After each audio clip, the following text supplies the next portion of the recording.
দেশ জুড়ে বাড়ছে হামের সংক্রমণ। রাজধানী থেকে শুরু করে বিভিন্ন জেলায় হাসপাতালগুলোতে বাড়ছে রোগীর চাপ, দেখা দিয়েছে শয্যা সংকটও। তবে হাসপাতালে গিয়ে দেখা যায় টিকা না দেয়া শিশুরাই বেশি আক্রান্ত হচ্ছে হামে। স্বাস্থ্য ও পরিবার কল্যাণমন্ত্রী বলেছেন, বজ্রপাতের মতো হঠাৎ এসেছে হাম, কোনো প্রস্তুতি ছিল না। নরসিংদীর শারমিন তার 10 মাসের এই শিশুকে প্রথমে ডায়রিয়া নিয়ে ভর্তি করান মহাখালীর কলেরা হাসপাতালে। 5 দিন পর হামের লক্ষণ দেখা দিলে পাঠানো হয় সংক্রামক ব্যাধি হাসপাতালে, কিন্তু সেখানে সিট না থাকায় শেষ পর্যন্ত ছুটতে হয় ঢাকা মেডিকেলে। তবে তার জানা নেই সেখানে গেলে আদৌ শয্যা মিলবে কিনা। তারা কইছে কেন আমরোগের চিকিৎসা চলে না, আপনারা এই হসপিটালের নাম দিচ্ছে, গাড়ি দিয়ে দিচ্ছে, কইছে এই হসপিটাল আপনারা আসা। এখানে আসার পরে কইতেছে না সিট নাই গেহারা। এরকম আরো অনেক অভিভাবক ঘুরছেন এক হাসপাতাল থেকে আরেক হাসপাতালে।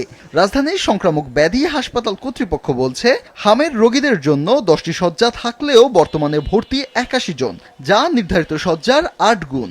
হামের জন্য যে বরাদ্দ 10টা বিছানা, সেইখানে আমার রুগী আছে 81টা।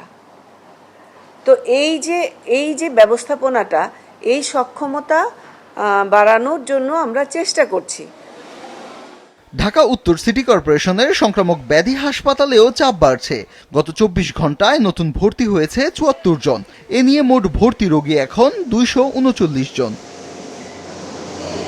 এদিকে এক ব্রিফিংয়ে স্বাস্থ্য ও পরিবার কল্যাণমন্ত্রী বলছেন, বজ্রপাতের মতো এসেছে হাম, কোনো প্রস্তুতি ছিল না।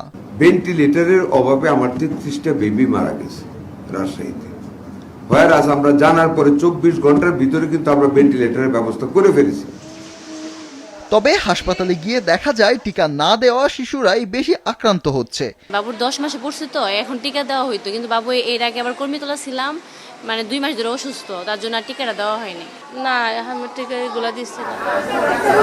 রাজধানীর বাইরেও বেড়ে চলেছে হামের সংক্রমণ। গত 24 ঘন্টায় রাজশাহী মেডিকেল কলেজ হাসপাতালে হামের উপসর্গ নিয়ে এক শিশুর মৃত্যু হয়েছে। সেখানে বর্তমানে চিকিৎসাধীন 132 জন। চাঁপাইনবাবগঞ্জের 250 শয্যা বিশিষ্ট জেলা হাসপাতালেও গত 24 ঘন্টায় নতুন ভর্তি হয়েছে 17 জন, মোট রোগী 58 জন। ফরিদপুর মেডিকেলে উপসর্গ নিয়ে চিকিৎসাধীন অবস্থায় মারা গেছে এক শিশু, নতুন ভর্তি হয়েছে 10 জন। ময়মনসিংহ মেডিকেলে নতুন ভর্তি 26 জন, এ নিয়ে চিকিৎসাধীন 79 জন। এছাড়া নোয়াখালী, ভোলা, পটুয়াখালী, কুমিল্লা, গাইবান্ধা, দিনাজপুর, যশোর, মাগুরা, লক্ষ্মীপুর ও ব্রাহ্মণবাড়িয়া সহ দেশের বিভিন্ন জেলায় ছড়িয়ে পড়েছে হাম। ফাহিয়ান হামিম, মাছরাঙা সংবাদ, ঢাকা।